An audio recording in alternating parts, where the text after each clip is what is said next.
Hey, we're back. Guide Musings episode number 323. And I'm back after being on for a couple weeks. How you doing, Scott? Doing well. How about you?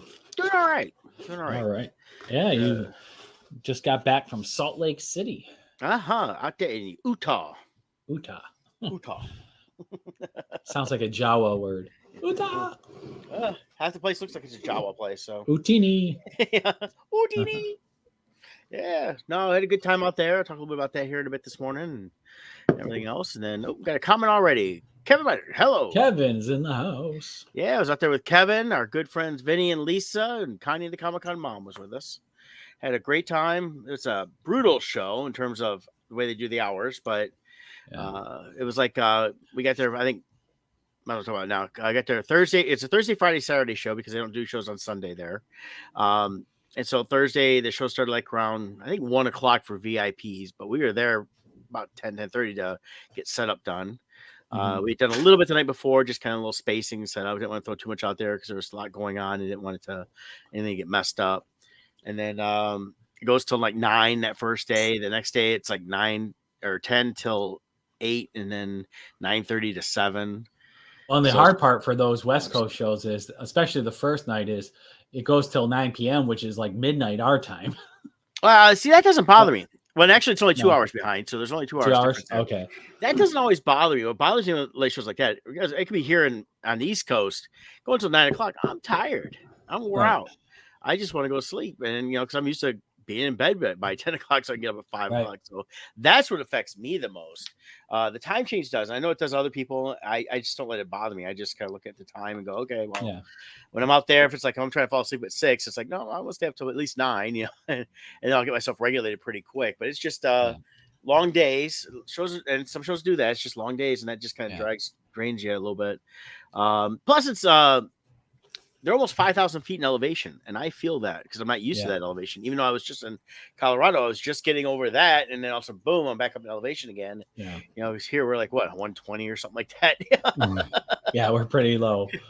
So it's, that affects me as well, and it throws off my sinuses, which you can hear a little bit in my nose today, stuff like that. So it just takes a little bit to get used to that. By the time I get used to it, I'm coming home and I'm already tired. So I find going that way, going west, I adjust much faster. Like in a day or two, I'll be adjusted to their time. Yeah. But when I come this way, it takes me like 5 to 7 days to adjust coming back. I can tell you, I find it much harder coming this way. See, coming back, I am a little more tired because it does throw me off a little bit, and that's the harder side of it. But at the same time, either way, the one thing I don't do is reflect on what time it is at home, unless I need to do something specific, like, okay, I got to call somebody or get a hold of somebody, so I have to wait till a certain time. If you're sitting there, I hear people do this at the shows all the time, like, oh, well, at home it's, like 2-3 hours different, blah, blah. So, and I'll joke somebody say, oh yeah, well, I'm on Detroit time. No, I'm just always tired anyways. I'm tired here in regular time. Yeah. But, and I found this out years ago. If I start doing that, where I'm not dwelling on the time, I'm not thinking about, okay, well, at home, I don't think about any of that. Because usually if I'm doing shows, I'm not going to worry about talking to anybody anyways. I mean, I think, if they're calling me, that's fine, but if I need to call somebody, it's like, well, I'm going to call you whenever you're going to answer the phone because I'm on my time. I don't care what time it is, literally. So, but so we had a good time at the show. It's the first time doing it. Looking forward to see if we can make it back there again.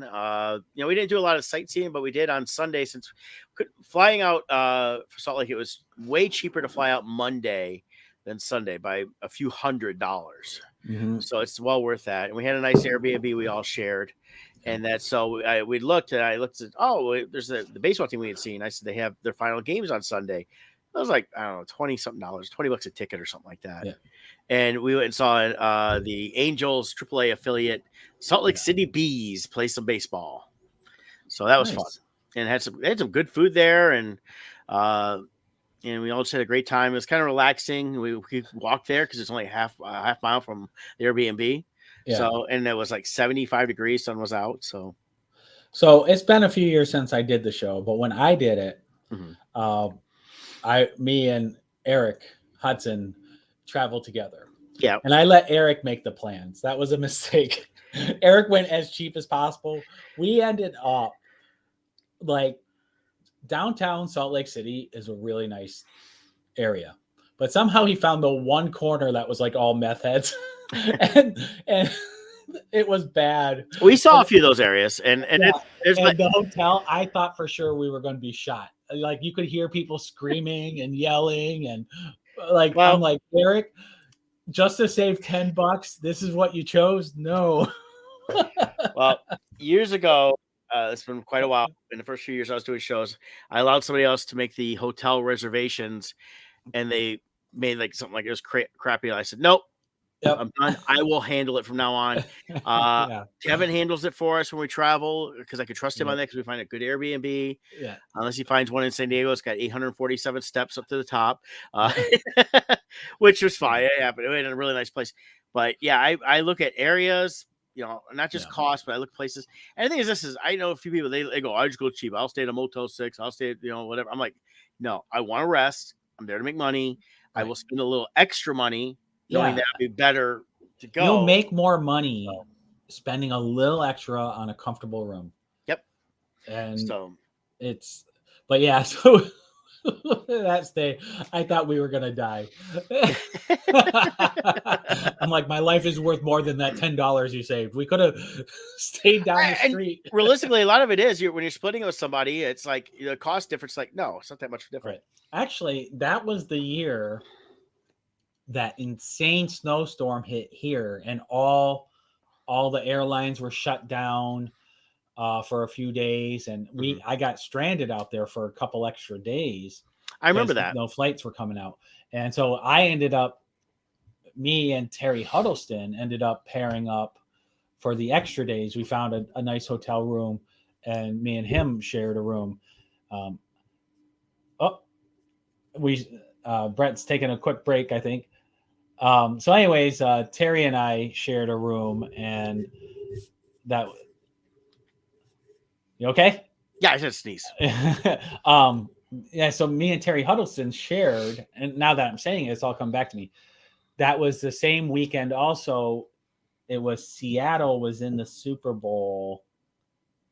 Who were they against? But see, this was back when it was end of January, beginning of February, so it was wintertime. So yeah, and Seattle, Terry was cheering for Seattle, and Seattle lost at the last minute. I think they were playing New England, if I remember right.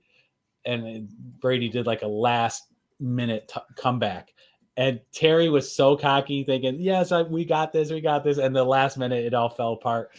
And he was so mad. that would have been 2015. They were in wow, so it's been that long. They were in 2014. They played Denver, and then 2015 they played New England. So okay, so it would have been that one. Yeah. So and they lost. So mad. They lost to Pittsburgh, and that one that was that was Super Bowl XL. That was here in Detroit too. Then they beat the Denver Broncos, and then they lost to because Brady put on an exhibition, as he does.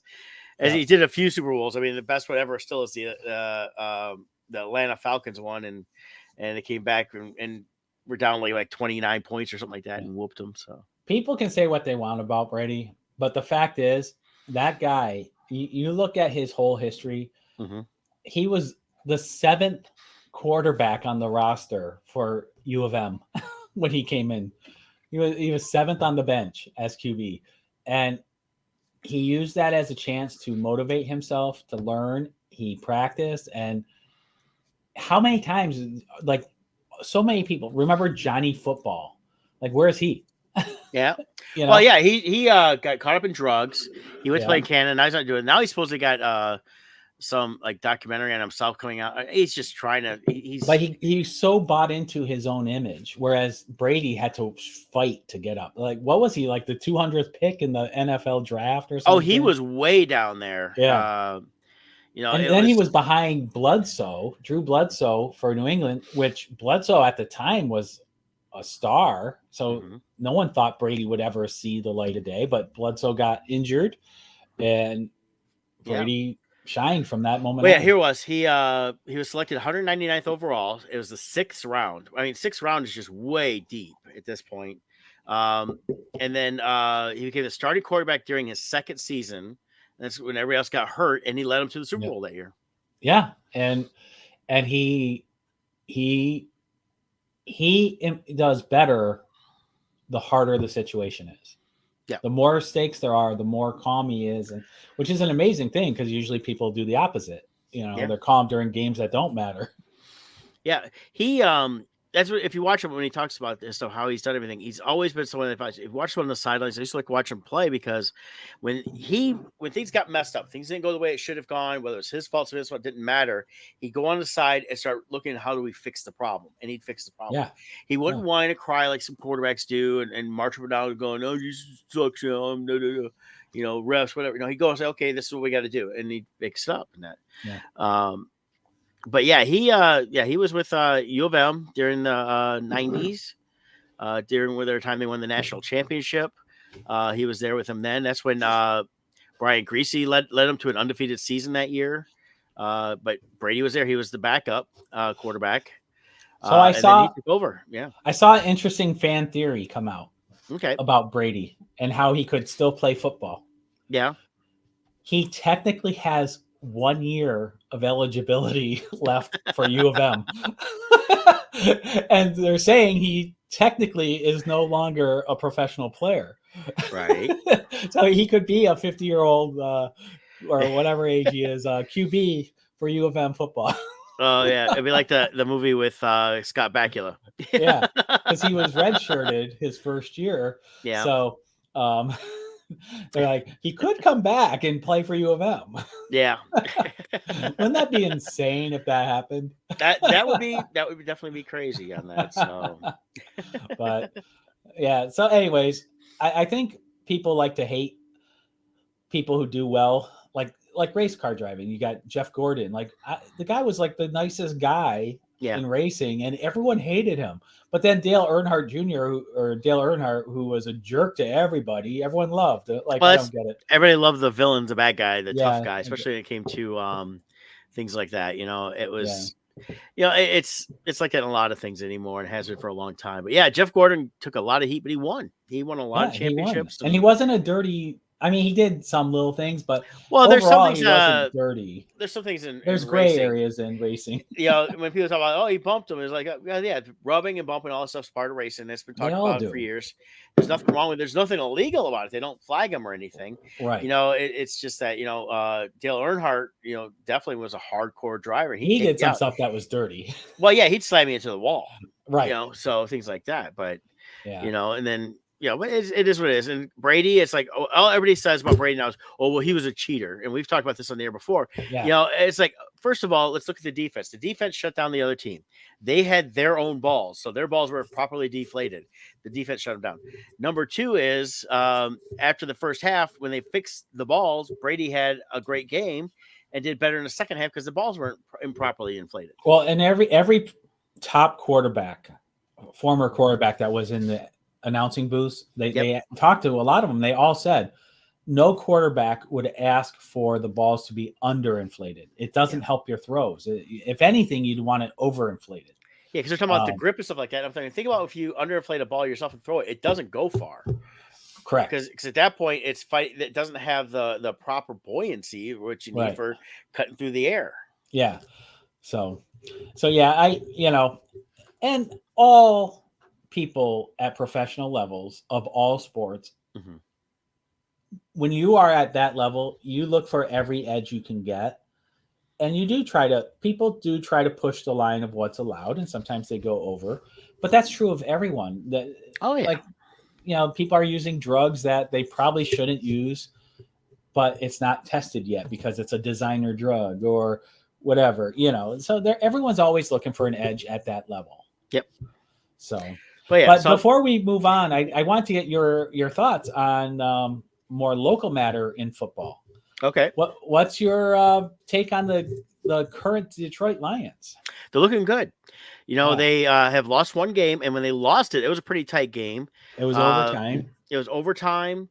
We've always blamed the refs, but the one thing about that is I read this article is one of the refs, one of the main ones there for that game they lost, has been quoted many times. First of all, he went to Central Michigan. His best friend is the head coach for Green Bay.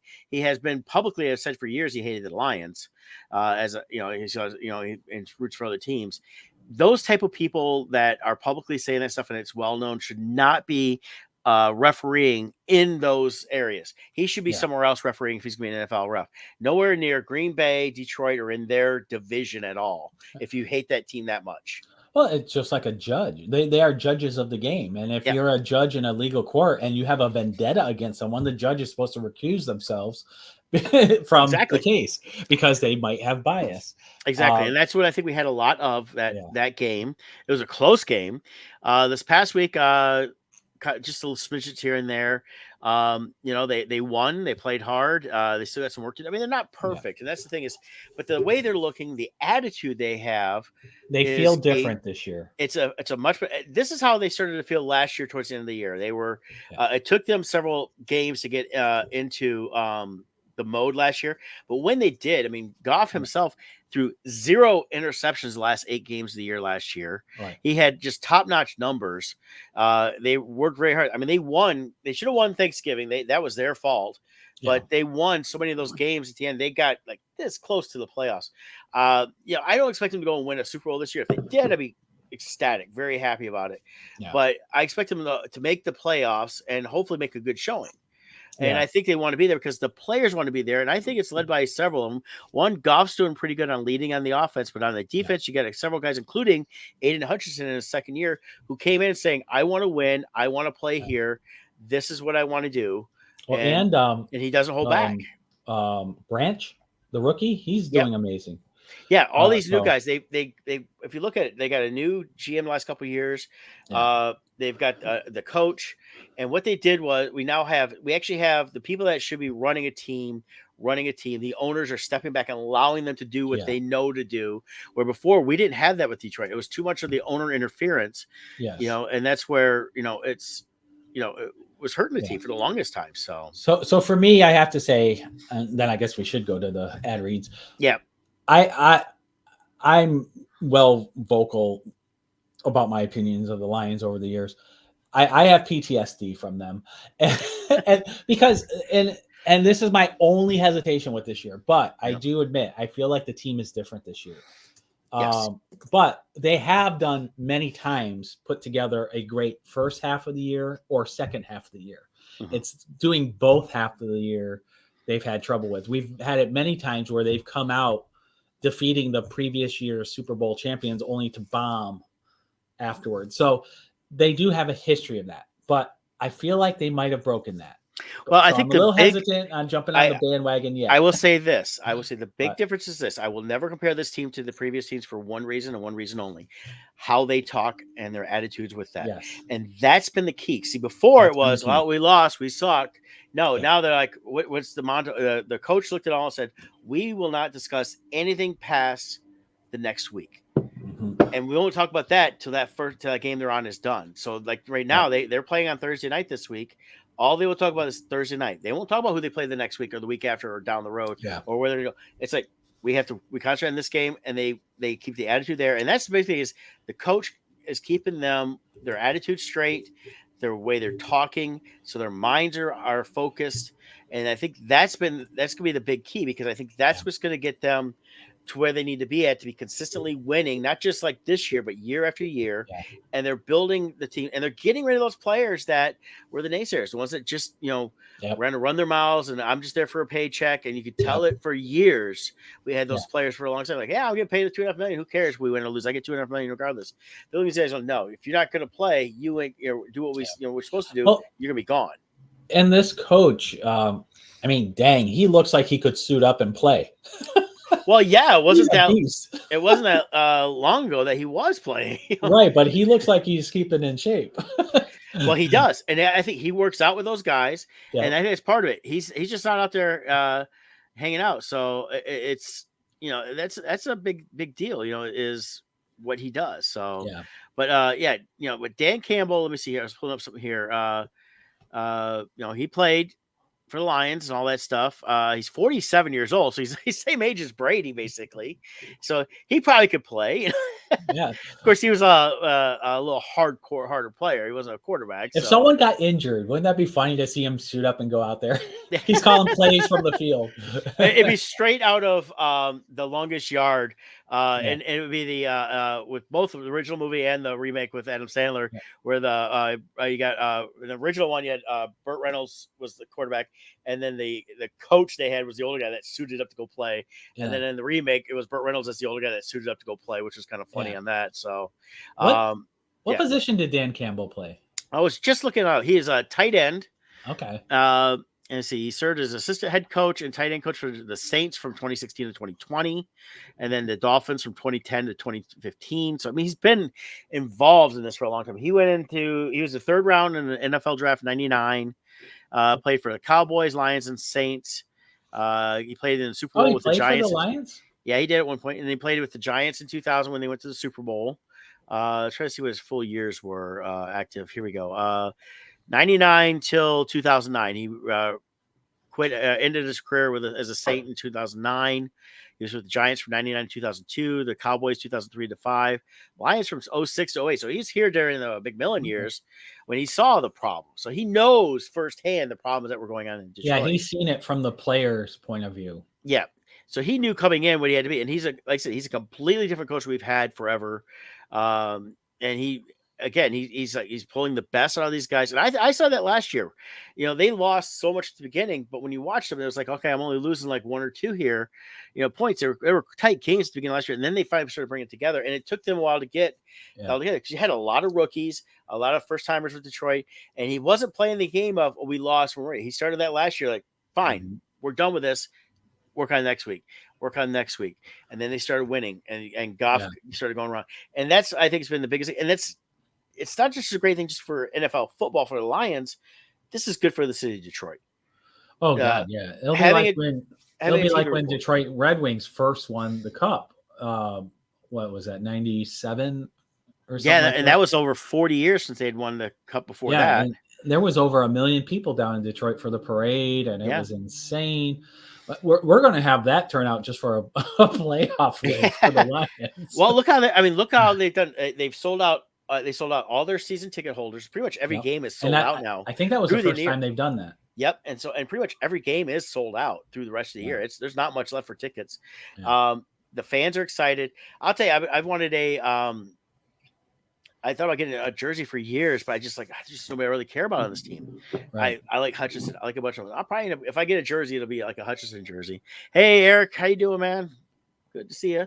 I really like Goff. He seems to be a good leader for the team. Yeah. So and that's what we needed. We needed leaders, and we didn't have a quarterback leader for 13 years. Right. And it doesn't have to be like the ultimate guy, but he needs to be able to say, "Hey, I'm here." Yep. So, and speaking of that one, I love how his wife came out saying that he can't connect to these young guys on their team because he doesn't understand them. They just want to look at their phones, and I'm going, "You're a leader. You should have gone up to them and said, hey, you 5 here, come to my house for dinner tonight and talk to them, and then do the next 5. If you really want to get to know your players, you have to make the effort." But nobody likes them anyway, so I don't care what anybody says. But that's besides the point. We got to do some ad reads. Who are you talking about? Are you talking about Goff or Stafford? I'm talking about Stafford. Oh, okay. Stafford's wife is running her mouth again. Yeah. So, all right, let's start off real quick. Ad reads. Loringer Family Chiropractic Center PC, located in Belleville, Michigan and Dexter, Michigan. They take great pride in finding the finest chiropractic care to each and every patient. They got a lot of new stuff coming out eventually here, and as soon as I get stuff settled, we can figure out what's going on. But they still offer, regular chiropractic care, on-site digital X-rays. They have orthotics with levelers, young essential oils, which I use those every day myself. They have aromatherapy stuff. They have vitamins, all with a family-oriented environment. Give a call to Belleville location 734-697-4244. Visit my line at LoringerFamilyChiropractic.com. We do have a link at oddmusic.com, as well as here on Facebook. Just look up Loringer Family Chiropractic Center PC. Give them a like, send them a message, give them a call. They'll help get your wellness efforts going in the chiropractic care. There you go.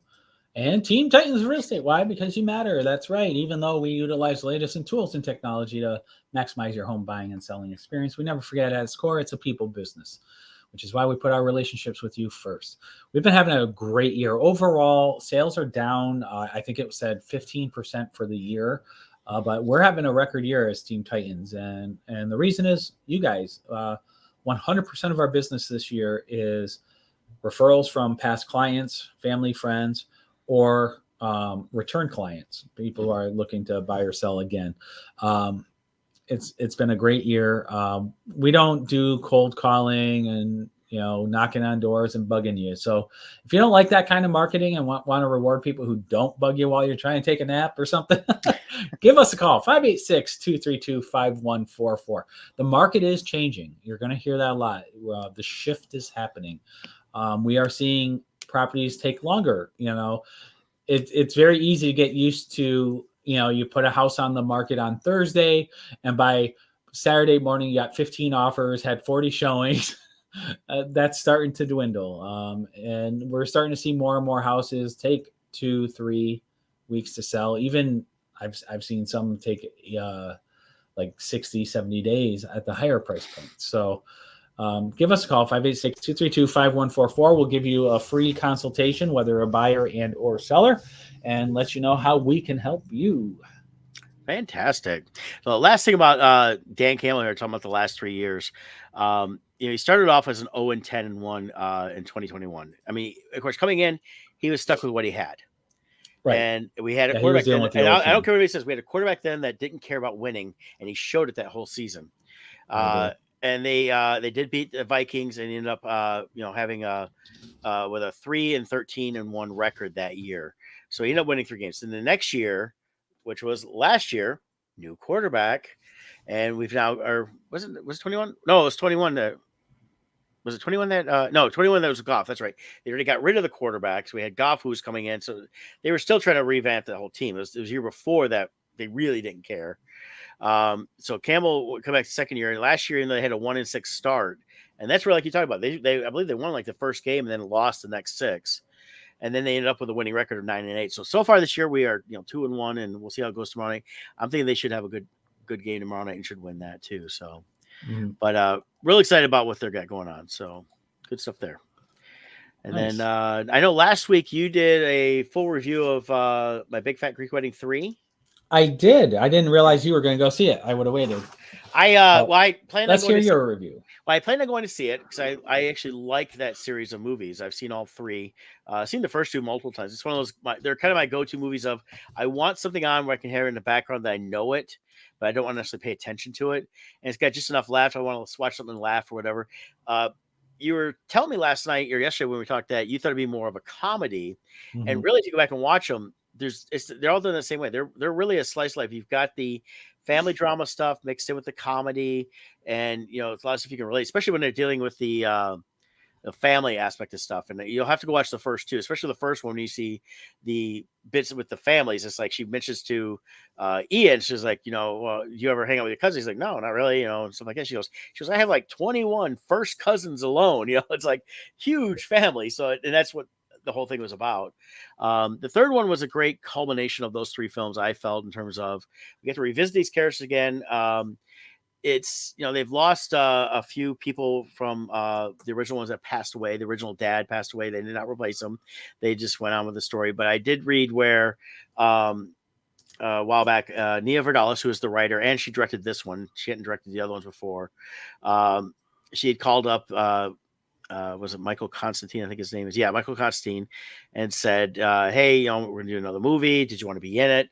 And he said, at this point, this was a couple years before he died. He said, no, I think I'm too old, to go on and do it without me. And so she said what she wanted to do and that. And then also, I believe I was just looking it up on the guy that played her husband's father in the movie. I think he passed away as well.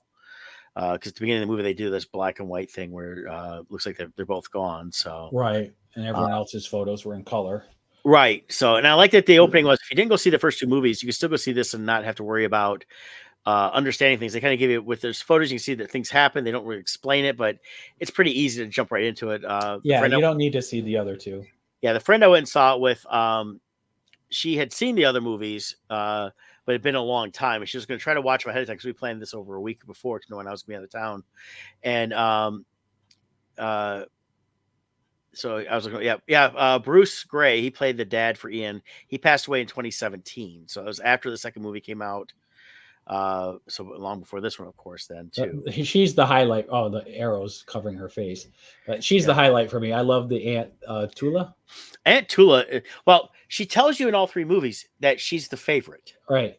She goes when she meets Ian, I will be your favorite. She Yeah. meets the new cousin in the third movie. I will be your favorite. Right there, telling you, I am Atula. I will be your favorite. Yeah. And I You didn't know, realize I'm looking at her going, she looks so familiar. I didn't realize she was the nun yeah, in Evil, and yes, which is such a. It really shows her acting range because it's so different, that character. yeah. Now the woman that played Ian's mom, they didn't really reference her at all, but she wasn't in this one, and I'm not sure why. I may have just, she's done some stuff. She's still acting, so it may have just been didn't work out, or story wise wasn't really a need to bring her in. But they do reference the fact that Ian's character's dad is gone, has passed as well.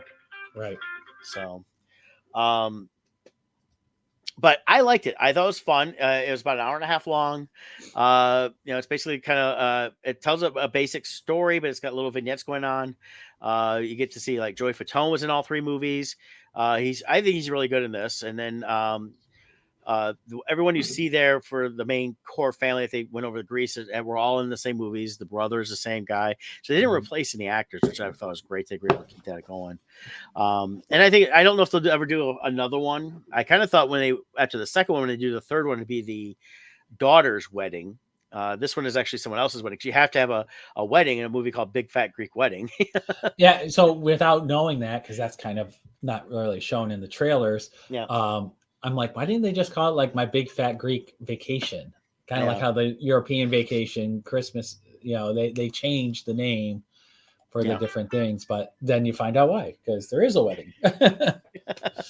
Yeah, and I was wondering that myself watching. Go, okay, I didn't see anything about a wedding in this. I was waiting for them to say something and things like that. But Aunt Bula is Andrea Martin. Like I said, she was in Wicked Evil. She's been around for a long time. She's funny.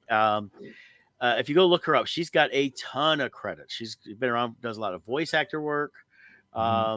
She was on Great News TV series way back in 2017, 2018. So she popped around here and there. And maybe times you didn't even recognize her from way back. A lot of single episode stuff. Sometimes she did, multiple character stuff. But she's been around for a long time. And she really is one of the highlights of all three movies. I mean, my favorite line from the first movie is where she meets Ian and she goes, "You come to the house, I cook for you. I'm the best cook in the family." She's always the best. And he goes, "Well, she Tula lets her know, oh, he's a vegetarian." She goes, "You don't eat no meat?" He's like, "Yeah, you vegetarian." She goes, "That's okay. I make you lamb." So it's kind of funny. So it's an ongoing joke, stuff like that. But I liked it. I laughed. You get if you know the characters, I think it brings out a little bit of emotions and stuff because you see she really does a great job of bringing the family togetherness together where they irritate the hell out of everybody but at themselves, but at the same time they still love their family. You're not always going to get along perfectly, but there's always different stuff. And then they do mention at the beginning about the different immigrant families, stuff like that, and how a lot of them come over and they basically it's a family working in mainly restaurants, as she said, which is true. You see that within like the Chinese, even in Indian cultures, Mexican cultures, stuff like that. Families come over and they set up a restaurant and they have their stuff going on that. And if they have big families, it's kind of like how that goes. So I know a lot of people say that they resemble that because they have like bigger, families, aunts and uncles, stuff like that, and tons of cousins. And my family, we used to get together years ago. We don't do it as much anymore. And it kind of reflected a little bit what they do, where everybody's kind of gone their own way and they're not getting together like they used to for the big family dinners. So But I liked it. I recommend it. I looked up the box office. It's done great. It's done just under 24 million so far. It's been out for 3 weeks. The original one did 300 something. a 200 and something million, and then adjusted for inflation, it's here. I've had it here as I go. It's like 411 million adjusted for inflation and stuff like that. And that was original one was a $5 million budget. Yeah. And that one was paid for and produced by Playtone, which is Tom Hanks, Rita Wilson's. They tried to shop it around, but they didn't want to change things. And the studios that were willing to buy it wanted to change the actress and change Nia out. And even though she wrote it, because they wanted a bigger name, and they're like, no, this works, And so by doing it themselves, they made a killing. But and speaking of all the writing and stuff, the Writers Guild has settled. The Writers Guild has settled. SAG is still negotiating, and I heard the video game guys are now going to strike. Yeah, everybody's striking. Yeah, we're just taking turns. Who's next? Yeah, we're going to be striking here at Odd Musings. We will be taking. We will be striking on the Wednesday before Thanksgiving, like we do every year. Right. So we will not be here that day. So we will be on strike. So enjoy your turkey. Of course, that's 2 months away. So $20 million each. Yes. $1 billion. Yeah. So what else is going on, Scott? Well, let's see. I saw 2 different movies over the last week. The one was in the theater and one was on Hulu. I'll do the theater one first, which is here. Let's share it. It was A Haunting in Venice. This here is the Kenneth Branagh. I don't know how to say his last name. Branagh. His series of movies following his detective, Pierrot, and it was fun. It follows the same formula that these other ones did. This is based on an Agatha Christie novel. I think it was A Halloween Party, or what was the name of the book? It was a different name than A Haunting in Venice, but it was well done. The actors were good. My only thing I told Brett yesterday is when you start watching these and combine them with like the Glass Onion and Knives Out movies, they all follow a very similar formula. A murder happens. Reluctant detective gets put on the case. He's like the world's best detective, but he's like retiring, but he gets dragged in because of the intrigue of the case that's happening. And then they think it's someone, and then that someone dies, and then, so multiple people die along the way, and they lock everyone in a room till they figure out who did it. Yeah, it's pretty much the same movie over and over again, kind of like Hallmark.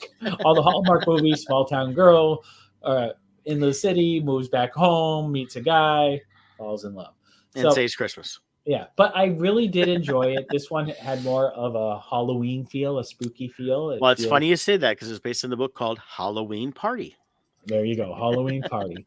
So I really liked it. I liked it better than I didn't care for Death in the Nile.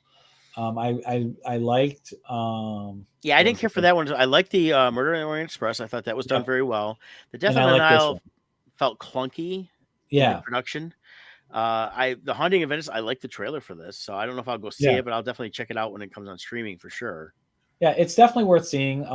It's a if you like these style of movies, you're gonna like this one. I really enjoyed it. I'm glad I saw it. My shock was I didn't really pay attention to prices. I went to the matinee. It's $9 for the matinee. Oh, where'd you go? Imagine. Really?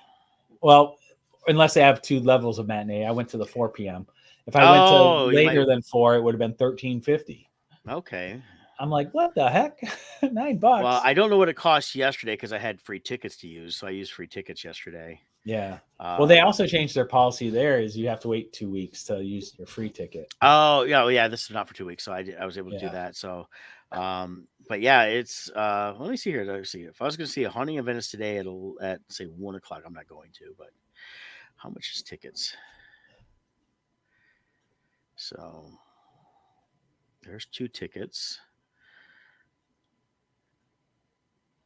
Oh, well, it doesn't give me a price. I think you have to hit checkout to. Yeah, I want to check out. Oh yeah, you got to pay for it, and then you can find $82. What did I buy? Yeah. I mean, it has a lot of stuff has gone up. Yeah, and it could be that they have a 2-tiered matinee where, like 11 to 1 is one price, 1 to 4 is another price, and then full price after 4. That could be. But I was just surprised it was $9. Yeah. But I enjoyed it. So if you like murder mysteries, go check out A Haunting in Venice. Today for the noon one, it's $8 at the Canton one. So yeah, they've gone up on the matinees. Yeah. That's a matinee recliner, $8. It does look, 'cause I got used to the $5, but costs have gone up so much across the board. Not even just like the food and that stuff for them. It's also just running the place, electricity. They have to pay everybody more now. Because you can't pay anybody under 15, 16 bucks an hour anymore. So, Right. but yeah, it's stuff like that. So I don't know. I enjoy going to movies enough that I'm willing to pay it if it's something I want to see. He says, "Don't worry." Hey, guess what? I went yesterday, and that might have been $5 Tuesdays. Oh yeah. Yes, I do So believe they still have $5 Tuesdays. yeah, but they also That's have besides $5 Tuesdays, such as free popcorn Tuesdays, which I always do that one too. right. I pay the $2 and upgrade to the large. So, and we did buy some snacks, and we bought the popcorn, 2 pops, and got some pretzel nuggets. Yeah. So I paid for the tickets, which were free, and she paid for the food because I paid last time. So it was kind of There a you go. trade off between a friend of mine and I. Because we hadn't been in a while, and we've been talking for a couple weeks going to the movies, so it worked out. Because she was like, "Oh, do you want to go see this new Scorsese film?" I said, "I looked at it. Well, this comes out till October, and it's a 3-hour movie." She's like, "Oh," I said, "I want to go see Big Fat Greek Wedding 3." She goes, "Okay, that worked." There you go. Now I did see a great trailer. Napoleon's first time I've seen the trailer for Napoleon. Have you seen that? Yes. I'm looking forward to that movie. Yes. Joaquin Phoenix looks excellent in the movie. Yeah, my friend looked at me. She goes, "I'm seeing that." I said, "Oh, I want to see that. That looks really good. I like him in some things. This looks like the Joaquin Phoenix I liked from Gladiator in terms of Yeah. how he's doing things. Yeah. I love Ridley Scott, his movies. I think he's got just such a great director. Brings a lot to any film, just visually and pacing and stuff like that. So I'm looking forward to that. So that looks really good. That's finally something else I'm looking forward to this year. Movie. Yeah, looking forward to that. Little side note: Napoleon. Yeah. Napoleon wasn't short. No, he's like 5'9". No. Well, not that tall. So in the I like history, in the records in France, he's listed Mm-hmm. as 5'2", but the French measurement of an inch is different than what we use today. Mm-hmm. So when you adjust it to modern day measurements, he was 5'6". Okay. But at the time, 5'6" was the average height of the average male. So 5'6" was normal at the time. Yeah. So he was average height, which would be 5'9" nowadays. 5'9", Right. 5'10", whatever that is I forget what the average height now is. But so that would be equivalent to a 5'9" person today.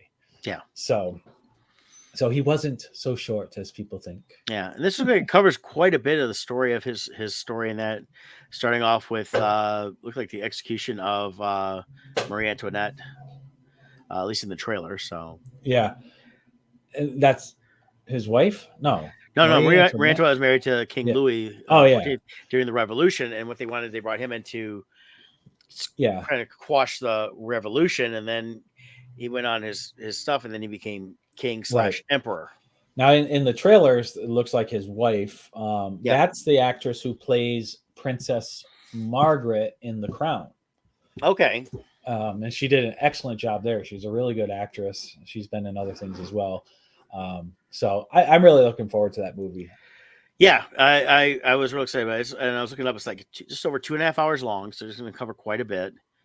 And I mean, what you know about Napoleon is, there's a lot of things you hear about that stuff, but he really came from nothing. He was not anyone of means when he coming up. He rose through the ranks, and he had a brilliant mind. He was pretty much a genius, tactician and all that stuff too. So I was looking to see who else was in it besides him. Yeah, it's Vanessa Kirby. She plays Empress Josephine. Yep. I was looking. Like I said, she was the Crown. She was the young Princess Margaret. Yep. She was just in Mission Impossible Fallout a few years back. That's what she was in. I couldn't remember the other role. No, she's also in Dead Reckoning. She played the White Widow. Oh. So, okay. Which I still haven't seen that, but I wanted to see that one too. I just haven't had time. She did Hobbs and Shaw. So yeah, I've seen her around a little bit. So that should be pretty cool. Yeah, she's a good actress. She did really well in The Crown. Yeah, Rupert Everett plays Arthur Wellesley. So he's been around for a long time as an actor. So looks like a decent cast. Mm-hmm. And I liked it. The trailer alone, I was like, okay, this looks really good. And Ridley Scott's he's a good director. I like most of the stuff he's done. And supposedly they're doing a Gladiator 2 as well. I heard that, yeah. And that's Ridley Scott, but it's supposed to follow Lucius, the son of Maximus. Yep. So after his death, so I was like, okay, that'll be interesting. But also right now for the cast, they're showing like Denzel Washington, Pedro Pascal, Which Pedro's in everything. Pedro's the new guy's gonna be in everything. So Yeah, he's everywhere. And then Jabon Hunsu plays Juba. So yeah, if they really do this one, this is coming through. I wouldn't mind seeing that too if it's done well, especially with Ridley Scott back directing it. Um, so that should be interesting on that. I like those kind of epic movies like that are, Yeah. you don't need too many of them, but they tell a good story, and 2.5 hours goes by because it's such a good story. And it looks like from the trailer they went all out on like getting the historical, the clothing, and the feel and the building, getting everything right. It looks like to me. Yes. So very well done. Yeah, I was looking to see if there's anything worthwhile coming out. I watched at home. I've watched the other I think night something the comes out Continental. this week, doesn't it? There's usually something coming out every week. I was looking to see what comes out. Oh, Loki comes out this week, I think. Loki's next week, Wednesday or Thursday. Thursday for Disney Plus. I think it's tomorrow. I think it's. Oh, I thought it was the 29th. No, it's October 5th, I believe, and that would be Thursday. Okay. Yep. October 5th is the premiere, and then so they're doing Thursdays for that one because next week Tuesday we'll have the finale for Ahsoka. Mm-hmm.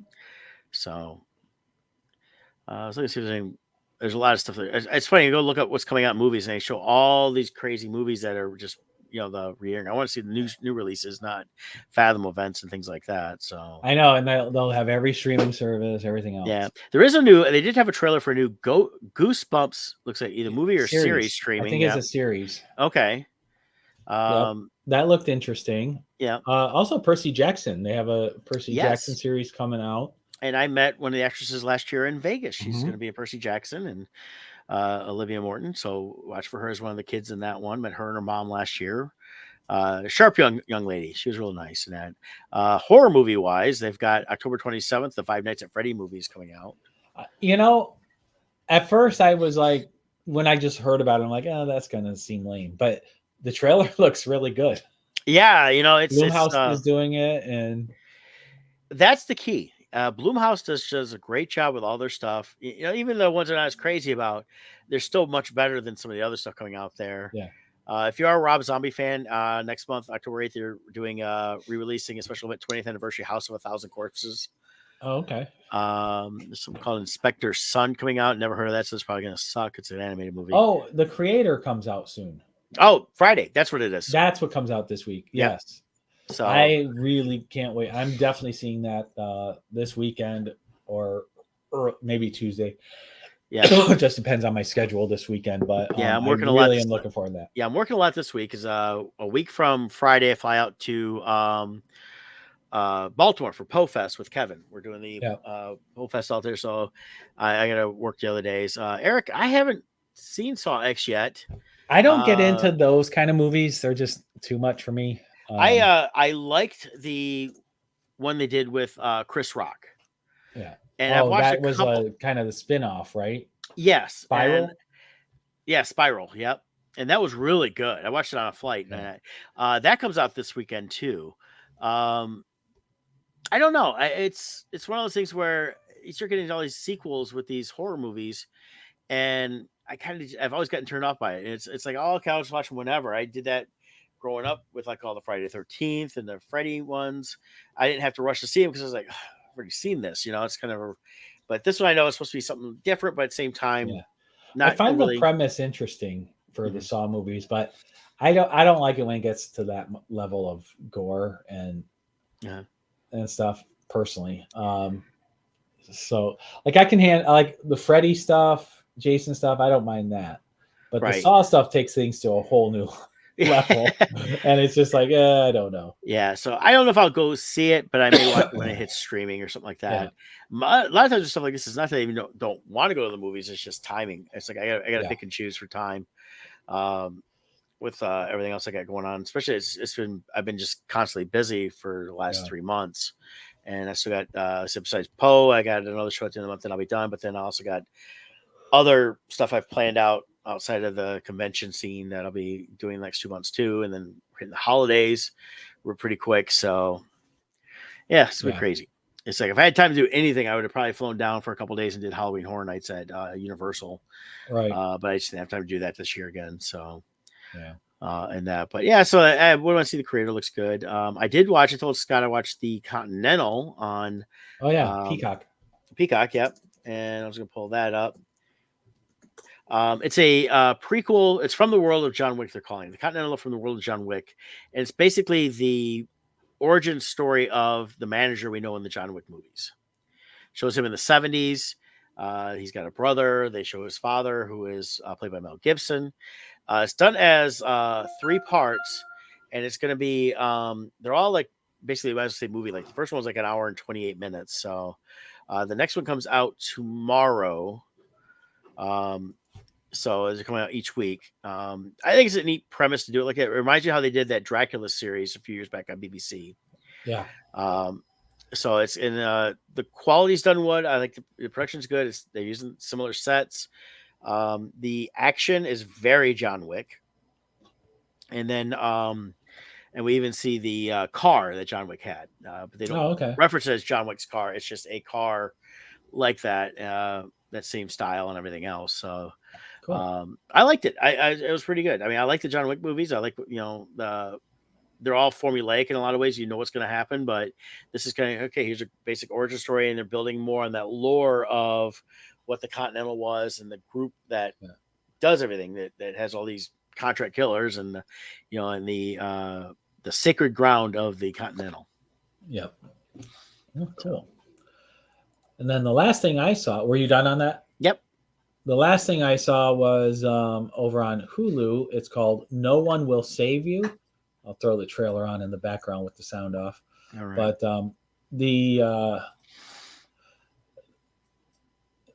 it's an interesting movie. The premise, like the way watching the trailer, it's like there's 1.6 million home invasions each year. And, she's like home alone here. Somebody's trying to get into the house. Well, this is actually an alien movie.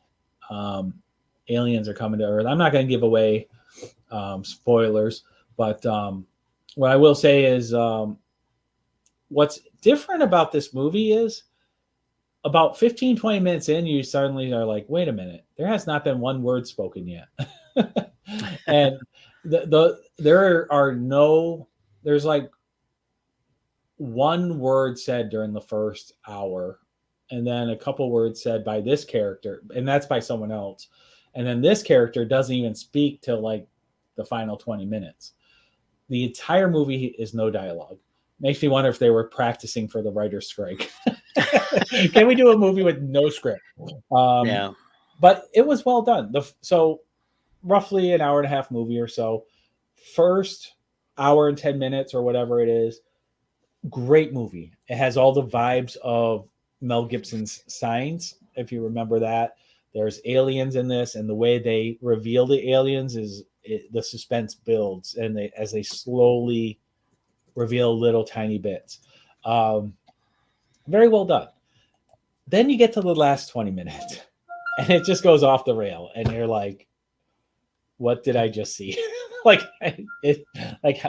is this? So who knows? So watch it. If you guys figure out what happens at the end, let me know. You will never ever guess what the ending is. That's all I can say. But I enjoyed it. The special effects of the aliens was really, really well done.